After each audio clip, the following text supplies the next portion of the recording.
Fala pessoal, estamos aqui para mais um episódio do Sem Servidor, seu podcast sobre serverless em português. E para esse papo de hoje aqui, para esse episódio, eu conto com a presença do Bruno Pazzetti, pronunciei certo aí, que é cofundador do Cláusula Certa. Como vai, Bruno? Tudo certo? Tudo bem, Evandro? Eu vou bem. Obrigado pelo convite. Legal, vamos lá. Eu gosto sempre de começar os episódios, contando um pouco da história, das pessoas que vêm aqui participar. Então, conta um pouquinho para a gente aí da tua história, o teu background na tecnologia, Fala um pouquinho aí para a gente te conhecer melhor. Legal. Bom, meu background com tecnologia, eu considero que começou de maneira profissional durante a minha graduação. Eu fiz a graduação em Geofísica, sou bacharel em Geofísica por formação, e durante esse período de universidade, eu tive muito contato com tecnologia, principalmente a tecnologia que ainda está na academia, Muitas tecnologias elas começam lá na academia e depois elas tomam um tempo para serem incorporadas pelo mercado corporativo. Então, eu comecei tendo contato com tecnologia na academia, com a própria geofísica, que é uma ciência que tem um cunho tecnológico muito forte. Durante esse período, eu sempre me envolvi também com áreas interdisciplinares, Então, mesmo na geofísica, eu fiz iniciação científica na biofísica, lá no Instituto de Física da USP. Tive contato com a biotecnologia nesse período. Depois que eu me graduei em geofísica, eu trabalhei como geofísico mesmo, então eu trabalhei numa empresa norte-americana aqui no Brasil e sempre estava até esse momento envolvido com a tecnologia voltada para a área de geociências, mais especificamente para a área de prospecção de hidrocarbonetos. Depois desse meu período dentro de uma empresa de geofísica corporativa, eu voltei para a academia. Nessa época, a Shell, no Brasil, tinha aberto um grupo de pesquisa e eles tinham oportunidades muito boas para fazer mestrado, doutorado, e eu queria fazer um mestrado, então eu ingressei nesse grupo de pesquisa para fazer o meu mestrado, só que aí era dentro da engenharia mecânica, na Unicamp. E eu continuei envolvido com tecnologia, mas também voltado para a área de geociências ainda. E fiquei nesse grupo de pesquisa durante uns 4 anos, e eu senti a necessidade de sair do mundo da academia. Eu já estava há muito tempo envolvido na academia e eu queria voltar para o mundo da tecnologia aplicada aos negócios, independente de qual fosse o negócio, mas eu queria ver a tecnologia fora da academia, Tem uma abordagem completamente diferente, você se envolver com tecnologia dentro da academia e fora da academia, apesar disso estar mudando bastante. E aí eu comecei a procurar oportunidades. Nessa época eu ouvi falar muito sobre machine learning, sobre inteligência artificial, isso era 2016, 2017, e foi um momento que o mercado de tecnologia estava procurando muito pessoas que tivessem capacidade, tivessem o preparo para lidar com isso dentro do mundo corporativo. E eu já tinha esse background de tecnologia forte no sentido de encarar um problema, desenvolver o problema, criar uma hipótese, testar essa hipótese, já tinha isso muito bem fundamentado. Além disso, eu sempre programei, nunca profissionalmente, mas eu já tinha uma vivência com programação bastante antiga e eu achei que eu poderia me candidatar às vagas dos cientistas de dados, Acho que foi nessa época, teve uma revista norte-americana, não me lembro qual é agora, bastante famosa, que disse que cientista de dados era a profissão mais sexy, do século XXI. Aquilo me chamou muita atenção e eu comecei a ver o mercado demandando bastante pessoas para ocupar essa posição. E foi então que eu ingressei como cientista de dados na Semantics na época, 2017, comecinho de 2017. Ingressei com a empresa tinha 20 pessoas e ingressei para ser cientista de dados e começar dentro da empresa a área de Low Tech dessa empresa. E então em 2017 eu ingressei, aí eu me aproximei muito mais do mundo da TI, como cientista de dados, já focado para a área do direito, já focado em tecnologia voltada para a área do direito. E fiquei lá por quase 3 anos, Eu vi a empresa sair de 20 e poucas pessoas para 300 pessoas no período que eu estive lá. Então foi uma oportunidade muito bacana, primeiro para eu trabalhar mais próximo das áreas de TI, de propriamente dita, E também vi essa coisa do crescimento exponencial, né, da velocidade. Eu pude viver tudo isso dentro da Semantics, me aprofundei muito na área de tecnologia voltado para o direito. E foi então que, no final de 2019, eu comecei a procurar recursos financeiros para eu poder abandonar o meu emprego, né, para eu poder criar o Cláusula Certa, que o Cláusula Certa ele tem uma proposta de trazer a cultura de colaboração, que já é bastante difundida na área de TI, para o mundo do direito. E aí foi então que eu fundei o Cláusula Certa e estou desde então desbravando o mundo do empreendedorismo, né, fundando a minha própria startup com Cláusula Certa. E foi na criação da plataforma do Cláusula Certa que eu tive contato com esse mundo de serverless, né? Legal, e é bem interessante ver quanto tem vindo pessoas de outras áreas para a área de tecnologia, especialmente para ciência de dados, né? Pessoas que vêm de área de engenharia elétrica, mecânica. Sim. Isso é muito legal, né? E acho que enriquece pra caramba, né? O mercado como um todo, né? As empresas, isso é bem interessante. Eu venho vendo um movimento bem grande nesse sentido, né?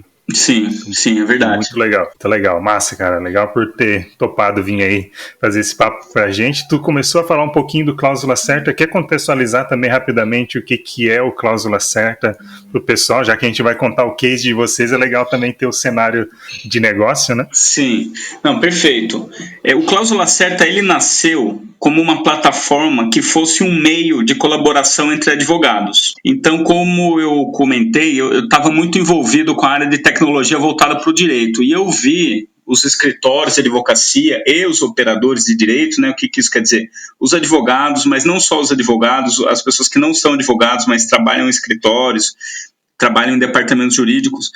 Eu vi essa comunidade se apropriando, não se apropriando, mas utilizando de algumas culturas e ferramentas que nasceram originalmente em equipes de tecnologia, ou seja, metodologia ágil, o próprio entendimento mais profundo das tecnologias. Eu vi esse movimento acontecer dentro dos operadores do direito. E eu percebi que existia um espaço para que nascesse uma plataforma que promovesse a colaboração entre os advogados, que é uma prática muito comum com o pessoal de TI, principalmente com o pessoal, com os desenvolvedores, né? É muito comum você ter plataformas tipo Stack Overflow, por exemplo, que promovem a colaboração entre esses operadores dessas áreas, né? Entre essas pessoas que trabalham com desenvolvimento, que trabalham com código. Então, era uma coisa muito natural, é uma coisa muito natural no mundo de tecnologia e que funciona muito bem, porque colaborar com a comunidade é uma coisa que promove a própria tecnologia. Por exemplo, o seu trabalho mesmo, Evandro, né? Você tá aqui, né, se doando, você está colaborando com a comunidade de serverless. Isso potencializa a comunidade como um todo, potencializa a tecnologia, além de promover a pessoa que está fazendo isso, né? Então eu vejo que isso é uma estratégia muito eficiente, é uma estratégia de ganha-ganha muito eficiente que nasceu no mundo da tecnologia, né? A pessoa que colabora se promove muito bem, a pessoa, por exemplo, bem ranqueada no Stack Overflow, ou a pessoa que é um contribuidor de um projeto open source, ela se posiciona de uma maneira diferente no mercado, porque o mercado começa a reconhecer ela como uma autoridade, o que é ótimo e é super justo. E a própria comunidade cresce junto, né? Você leva o nível de toda a comunidade dessa forma, além de promover a própria tecnologia. Então, existia um espaço para fazer isso com o mundo do direito, né? A justiça ela precisa de mais colaboração. Era uma prática que não é comum, não era, né? Vai começar a ser cada vez mais comum entre os advogados colaborarem conteúdos entre si. Então, o que acontece? O próprio conteúdo cresce de forma dinâmica e a pessoa que contribui, ela se posiciona como autoridade naquele assunto. Então, o Cláusula Certa, ele nasceu com essa proposta de criar o direito colaborativo. E foi super bem aceito, a gente é super reconhecido. Depois que a gente nasceu, outras plataformas nasceram para fazer exatamente a mesma coisa. e isso tem sido muito legal. E acontece que aquela plataforma tecnológica que eu disponibilizei ali não tinha ficado muito claro como monetizar aquilo, né? Claro que não deixa, o Cláusula Certa não deixa de ser uma empresa e não deixa de precisar angariar seus próprios recursos financeiros. Então, alguns escritórios começaram a pedir para a gente disponibilizar aquela mesma plataforma tecnológica de forma privada, para que o escritório fizesse a gestão do seu conteúdo internamente e promovesse a colaboração não com a comunidade toda, mas a própria colaboração intracomunidade, né, dentro do departamento, dentro do escritório. Então eu comecei a dividir um pouco o negócio do Cláusula Certa no mundo B2C, que foi a história toda que eu comecei a falar aqui, da colaboração em toda a comunidade, e no B2B, que é disponibilizar uma base tecnológica para que possa haver colaboração dentro dos escritórios, porque mesmo dentro de uma equipe, às vezes o conteúdo está muito centralizado em pessoas, né? Ele não é um conteúdo do escritório, é um conteúdo das pessoas, e às vezes você precisa de um conteúdo e você nem sabe que um colega já criou aquilo. Então aí a gente começou a dividir o negócio entre B2B e o B2C, e agora no B2B, além de fazer essa gestão de conteúdo, as pessoas podem começar a criar contratos lá dentro, que a colaboração que eu tenho falado aqui são cláusulas contratuais, né? Esse é o objeto da colaboração. Legal, e eu concordo totalmente contigo aí quando tu falou da ajuda da comunidade, né? Eu acho que é um ganha-ganha mesmo, né? Acho que só o fato da gente desenvolver a comunidade é muito legal, né? O reconhecimento é uma consequência boa, né? Então acho que é legal, é um ganha-ganha muito bom, e eu achei sensacional a ideia do Cláusula Certa, né? Quando a gente conversou, eu não conhecia antes, né? Mas quando eu conheci, olhei, achei muito legal, e já estou até curioso daí para conhecer mais a parte tecnológica agora, né? Conta também para a gente aí, né? Como é que foi essa escolha, né? Esse começo dos trabalhos, né? O que foi a tua motivação para escolher serverless, né? Tu tinha que fazer o teu sistema ali, né? Por que tu escolheu isso? Não, legal. Bacana. Eu acho que eu tive muita sorte, porque eu tinha uma noção de como criar um sistema web, mas eu, propriamente dito, nunca tinha criado. Eu trabalhava, quando eu vim para o mundo de TI, né, fiquei quase 3 anos, mas eu fiquei quase 3 anos com ciência de dados, o que não necessariamente me fez um grande desenvolvedor web, de sistemas web, mas me deu uma noção, por estar junto dessas pessoas, me deu uma noção como um sistema web funciona. E aí eu acho que eu tive muita sorte. Quando eu saí do Cláusula Certa, eu tive a possibilidade de comprar algumas horas de consultoria de alguns profissionais de mercado, e não foi uma pessoa só. Eu fiz questão de pulverizar um pouco desse recurso, que era bastante limitado, mas eu pude fazer isso, de planejar antes de fazer e de ouvir algumas pessoas que já tinham trabalhado com sistemas web. E me chamou muita atenção quando eu conversei com um profissional, que depois esse me acompanhou por um tempo um pouco maior, quando ele me apresentou esse conceito de serverless, porque ele logo captou que eu ia enfrentar um cenário de uma equipe extremamente reduzida, né, que no final das contas era só eu, e que seria muito difícil para mim cuidar de todos os elementos de uma empresa, né, que nem eu faço, que parte desde contabilidade, parceria, vendas, design, tudo, e ainda assim ter que cuidar de um servidor. Então, ele me apresentou esse conceito de serverless, que era o quê? Ele me falava,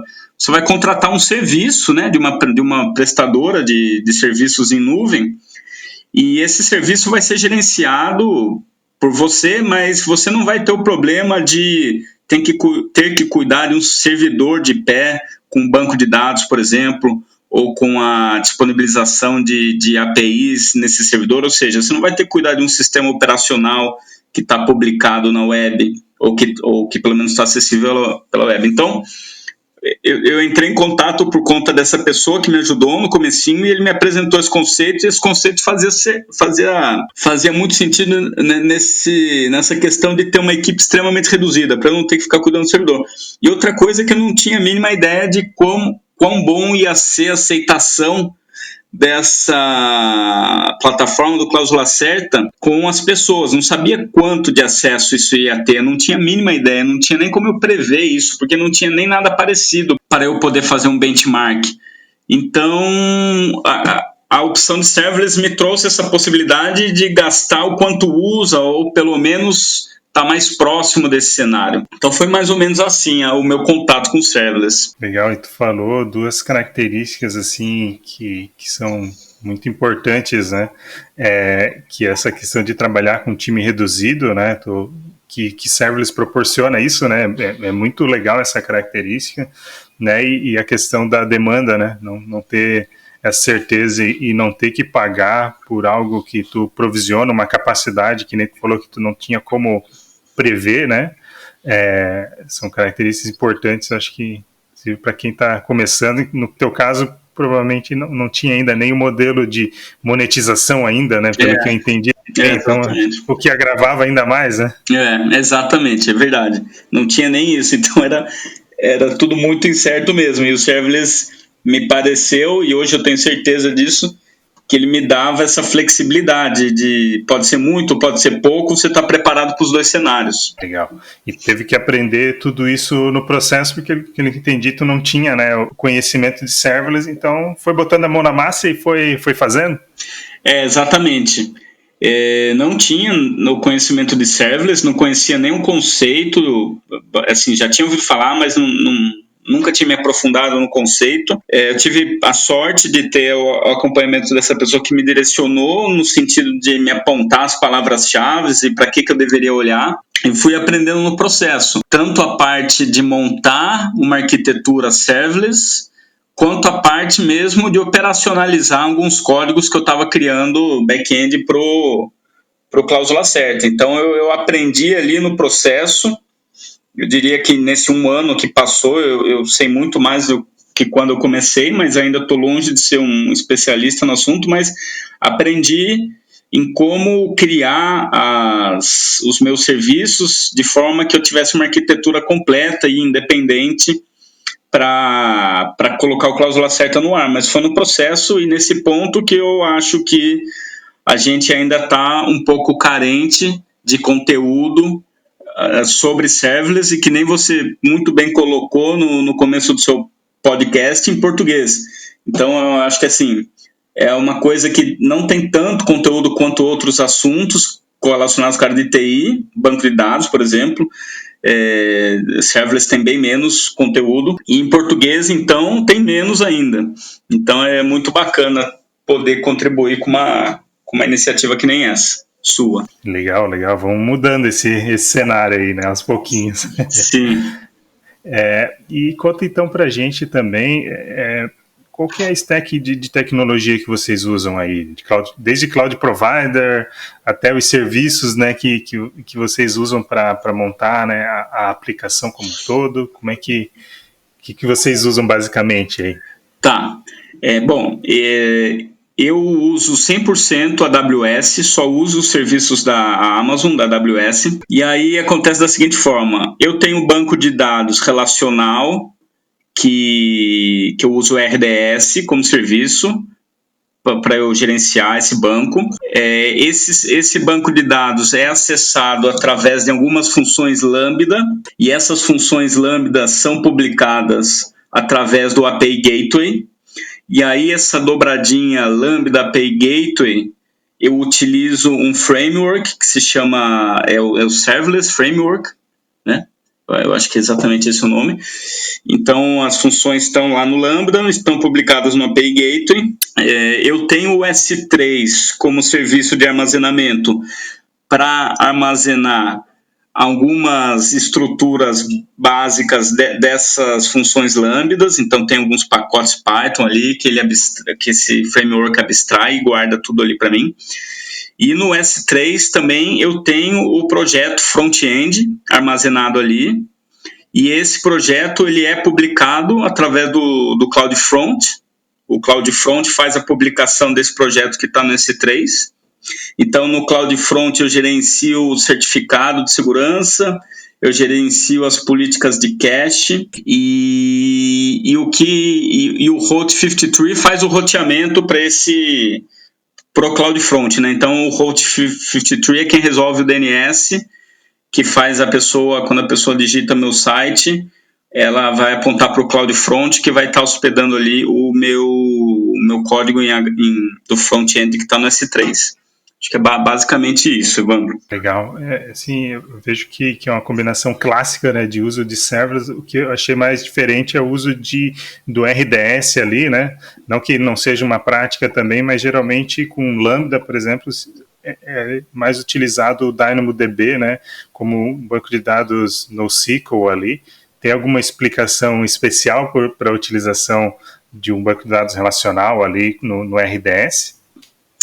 Olha, não tem, Evandro. Eu acho que nasceu de um conceito meu que, quando eu comecei a idealizar as informações do Cláusula Certa, de alguma forma eu só idealizei ela de forma relacional. Uhum. E isso me fez buscar um serviço de banco de dados relacional.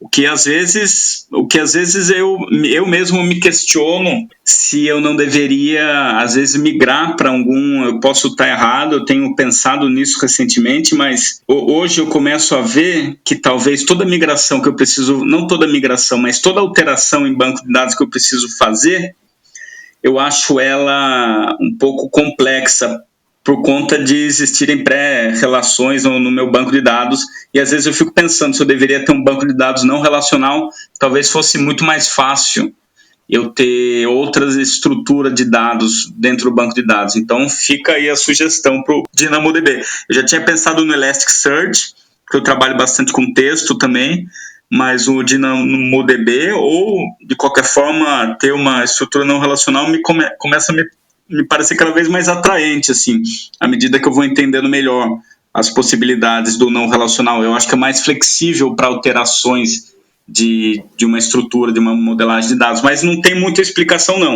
Era o background que eu tinha me levou para o mundo relacional, e o mundo relacional me levou para o RDS. Legal, não, é uma questão de know-how, e eu acho que é isso que é muito legal, né, e eu defendo muito essa questão do time to market, né, eu acho que não tem escolha certa e errada, né, acho que se tu consegue endereçar, né, o que o teu negócio precisa de uma forma rápida e que funcione, tá tudo certo, né, só porque foge um pouco do convencional, digamos assim, né, mas se está atendendo, acho que é legal, e tá, né, como tu mesmo comentou, né, tu começa a ter às vezes algumas dificuldades, né, que com o DynamoDB tu não teria, né, ao mesmo tempo que tu vai ter outras dificuldades que com relacional fica mais fácil, né, então vai depender muito mesmo do que tu precisa, né. Uhum.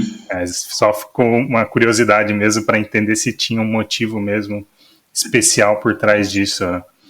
Tá. E de linguagem de programação, o que tu usa aí para fazer tuas lambdas? Tá.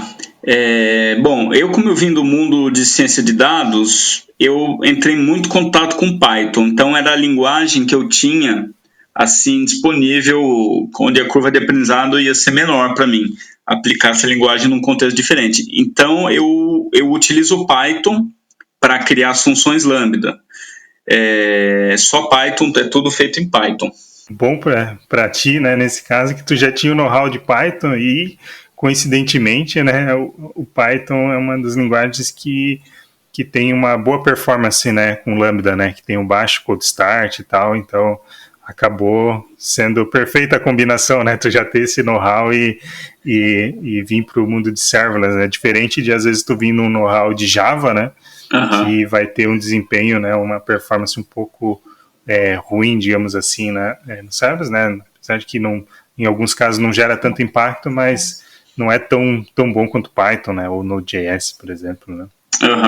Então a escolha mesmo foi por uma questão de know-how, né. Isso, foi por uma questão de know-how que eu já tinha, e realmente, você falou do Node.js, hoje talvez se eu estivesse começando de novo, talvez eu tivesse me provocado e me desafiado e começaria até em Node, viu? Digo isso porque, pelo menos nas minhas pesquisas, eu encontro mais documentação em Node do que em Python. Então, às vezes eu tenho dificuldade de achar alguma referência ou outra em Python, apesar de ter também, não é que não tem, mas eu vejo mais serverless usando Node. Eu vejo as pessoas usando Lambda e Node. Então, e eu vejo que é uma linguagem também tanto é tão amigável quanto o Python, então talvez seria outra coisa que eu fizesse diferente se eu estivesse começando de novo.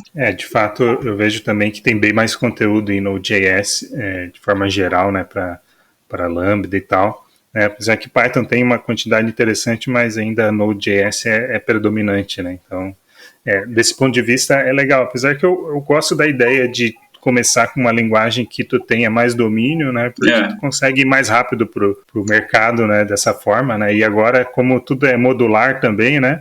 Tu consegue facilmente ir trocando tuas funções por exemplo, novas funções que tu queira fazer com Node.js e tu não vai ter grandes dificuldades para fazer isso, né? Sim, exatamente. E aí tu tem todas essas tuas funções e tal, né? Acredito que tenham algumas, né? Algumas dezenas, talvez.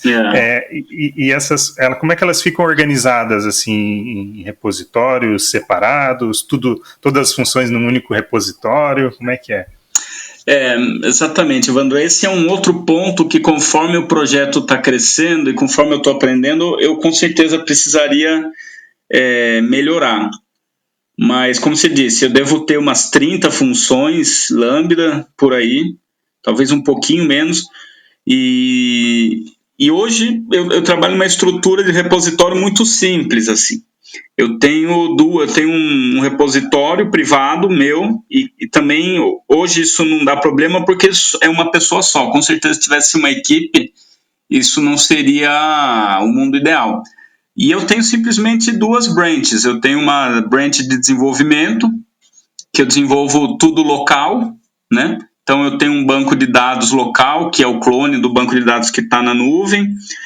Uma outra coisa que fica para o pessoal que estiver ouvindo, que para mim foi um divisor de águas, quem está usando o Lambda, da primeira vez que eu desenvolvi, eu fazia o deploy de todas as funções para testar. Então, imagine, cada bug que dava, eu tinha que fazer o deploy de novo. Eu não sabia que existia lá o plugin do Serverless Offline.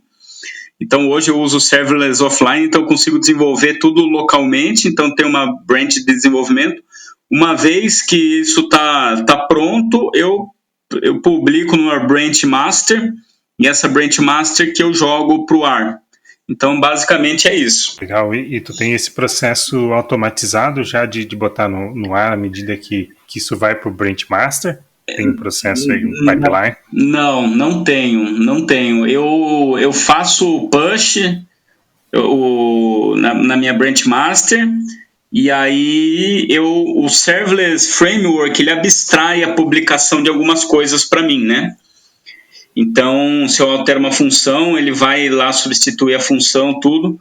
Mas quando eu jogo para master, aí eu dou um deploy no meu projeto inteiro. E aí esse deploy abstrai várias coisas para mim. Mas não tenho, infelizmente, um CI/CD muito bem estruturado. Aliás, é um dos pontos que eu precisava melhorar bastante. Legal. Melhoria contínua, né? Acho que isso é legal e acho que a questão do repositório ali realmente facilita por ser tu a única pessoa que trabalha nele, né? Acho que à medida que isso for crescendo, né? Esperamos que cresça bastante, né? Eu acho que aí isso vai ser natural também, essas mudanças, né? Para ajustar, né? Porque um repositório único, ele é muito bom, né? Por tu ter um único ponto para gerenciar, inclusive o teu serverless YAML ali, né? Fica muito mais fácil que tu tem um único que faz tudo, né? Acaba ficando fácil de gerenciar nesse sentido. Mas aí quando tu começa a ter mais pessoas, né, um time maior, isso acaba daí gerando outros problemas. Eu acho que pro cenário que tu tá, até acho que é o melhor por questão de tempo também, de gestão de tudo isso, né? Não, com certeza. Isso é uma coisa que está clara. Se tivesse mais gente, ia ser um problemão. Eu definitivamente não poderia ser assim, mas por enquanto, como tá só eu por enquanto, aí tá funcionando. Legal. E todo esse processo, né, de aprendizado de serverless, como é que foi, assim, de encontrar conteúdo, né? Tu falou já que teve um pouco de dificuldade de conteúdo com Python, alguma coisa de conteúdo em português. Como é que foi, de maneira geral, esse processo de aprendizado de serverless?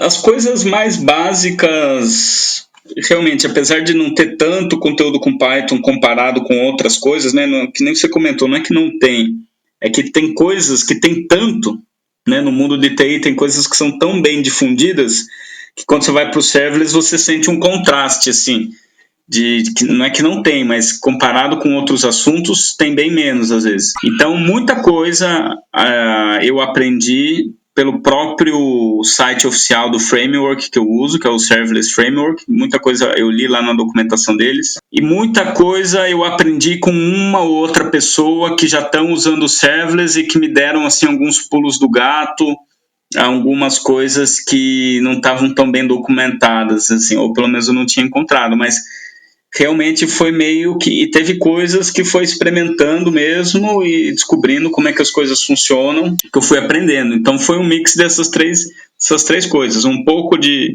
internet, algumas pessoas me ajudaram em questões pontuais, e alguma coisa ou outra foi testando mesmo e descobrindo como é que funciona. E uma coisa que a gente até conversou, né, em outro momento, foi que tu trabalha, né, muitas vezes com freelancers, né, para te ajudar, né, nesse desenvolvimento, né? Sim.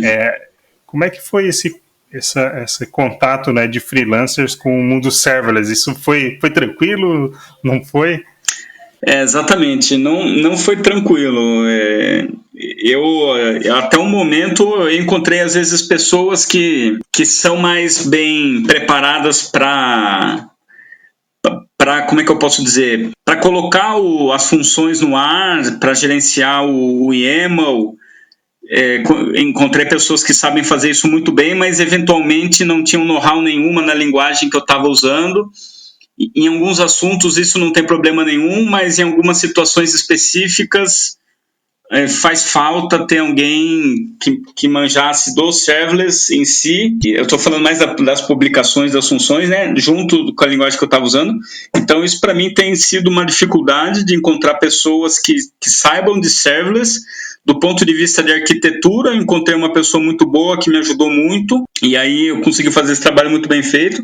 Agora, do ponto de vista das publicações, das funções, quando eu vou usar principalmente o Serverless Framework, eu encontrei algumas pessoas que manjam muito do conceito, que manjam muito da publicação das funções em si, mas às vezes não tem um know-how da minha linguagem que eu escolhi para usar, da minha linguagem não, do Python que eu escolhi para usar no meu projeto, e isso me traz alguns problemas específicos, assim, em um ponto ou outro.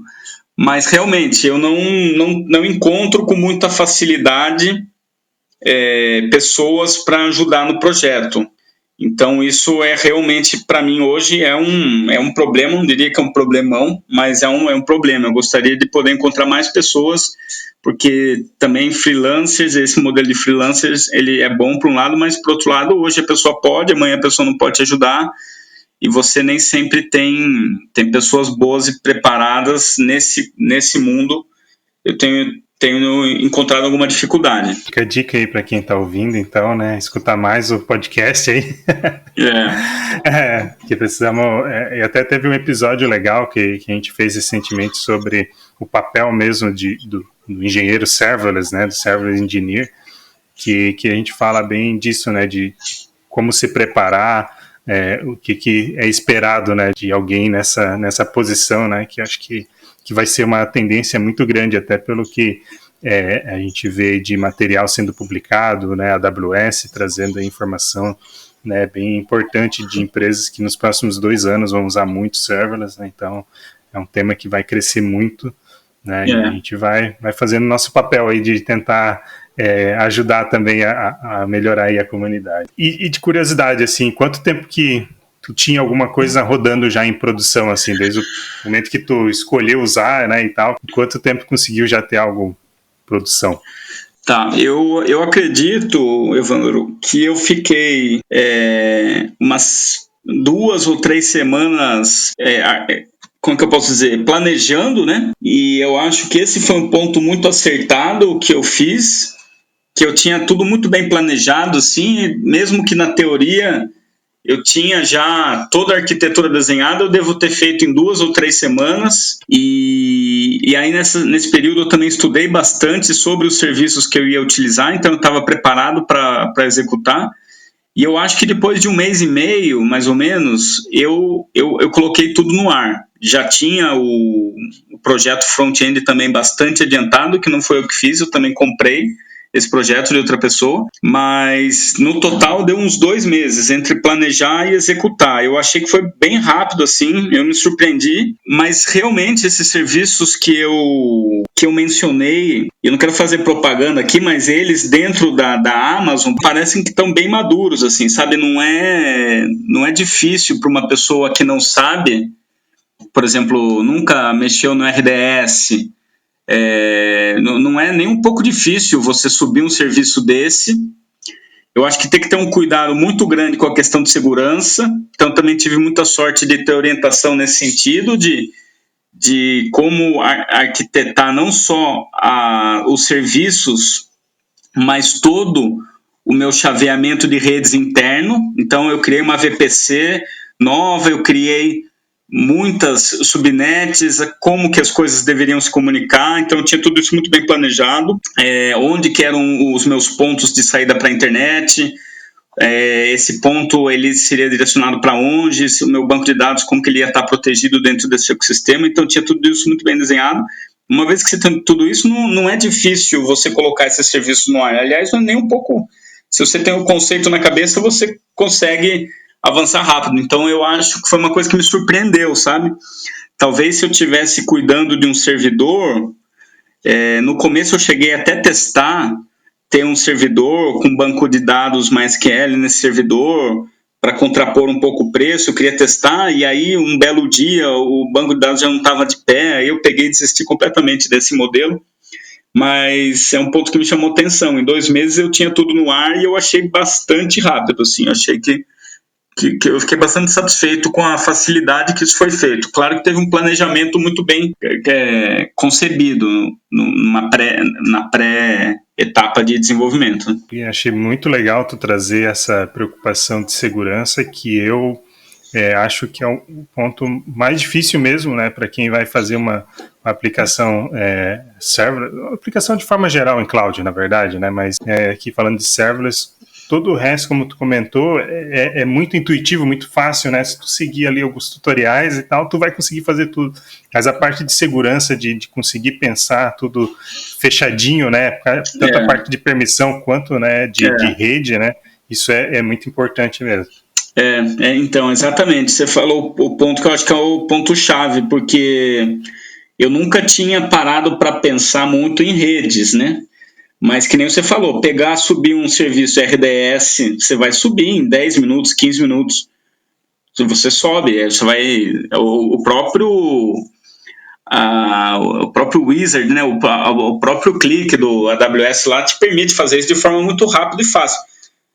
Mas isso está dentro, que nem você usou a expressão que eu achei muito boa, fechadinho, né? Isso está cada um dentro da sua caixinha, e as comunicações entre essas caixinhas serem permitidas ou não permitidas, quem pode o quê, e você chavear tudo isso através de redes, eu diria que foi a etapa de aprendizado mais difícil para mim, porque o serviço em si é muito simples, muito intuitivo.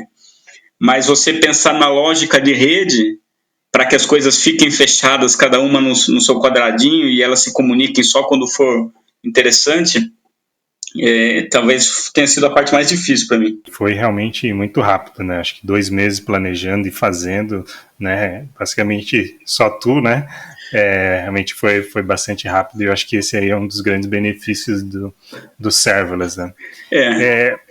Deixa eu te perguntar, vou fazer uma pergunta que eu recebi numa palestra um dia e vou te repassar, né, por ser o cara que fundou a tua própria startup, né? Uhum. A pergunta foi, uma startup já deveria começar trabalhando com serverless? O que tu acha sobre isso? Olha, a minha experiência foi tão boa que a minha resposta de cara é sim. É sim, não tem por que não fazer isso.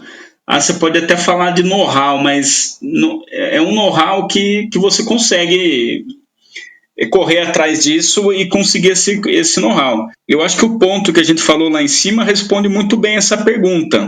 A startup, por si só, ela é um cenário de extrema incerteza. Ela é um cenário de extrema incerteza.